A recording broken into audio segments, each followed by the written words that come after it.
July 1966. NASA is determined to perform a successful working EVA.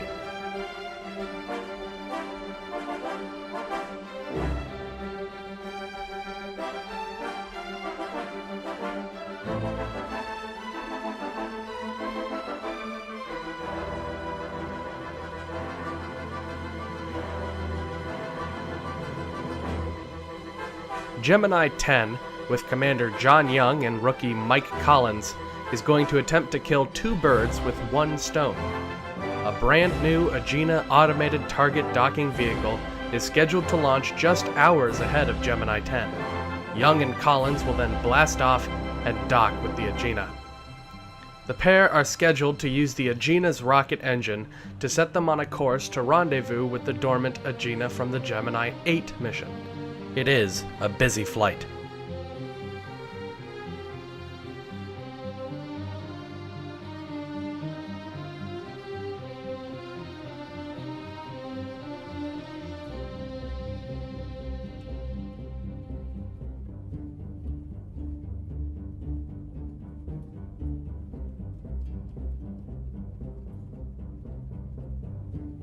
For the first time on Gemini 10, NASA is utilizing a brand new camera known as the Lightweight Aerial Tracking System. This high-zoom camera captures important events during the flight of the launch vehicle, including staging.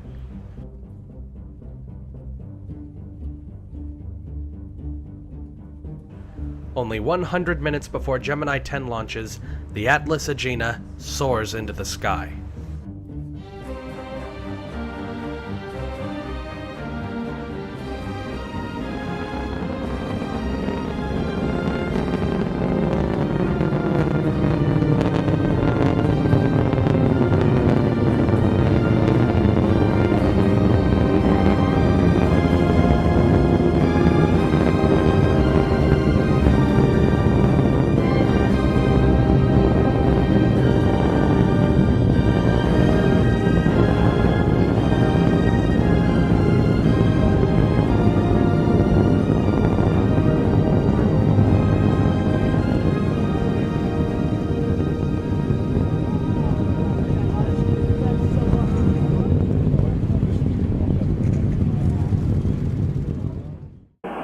Be aiming toward ignition at 4. T-minus 10, 9, 8, 7, 6, 5, 4, 3, 2, 1. Ignition.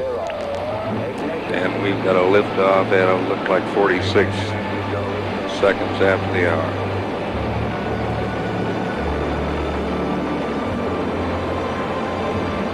Plus 12 seconds. Program has started. Trajectory is good, and so is range safety. T plus 27. Roll program complete.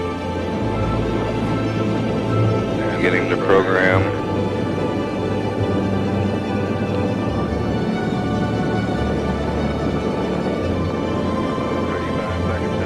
Plus 40 seconds.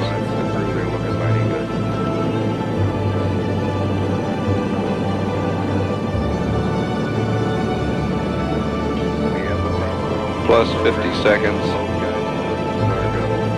And the flight director checks with range safety. He says we look good.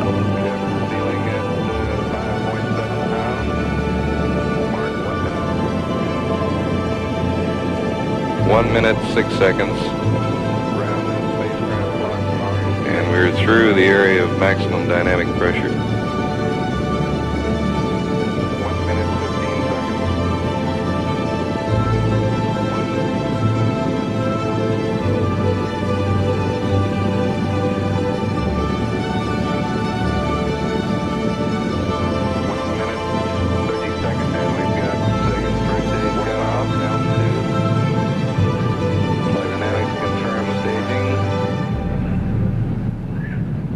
Second stage thrust looks good.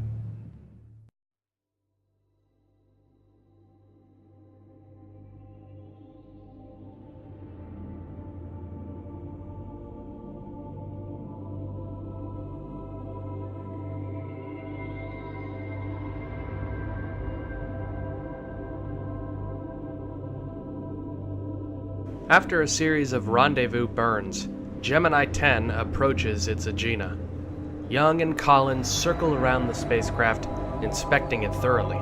Finally, Gemini 10 moves into dock.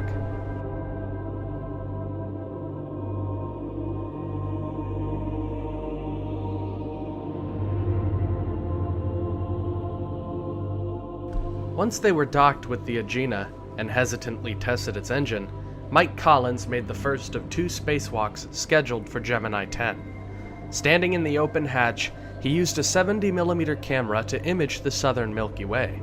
After 30 minutes in space, Mike Collins returned inside.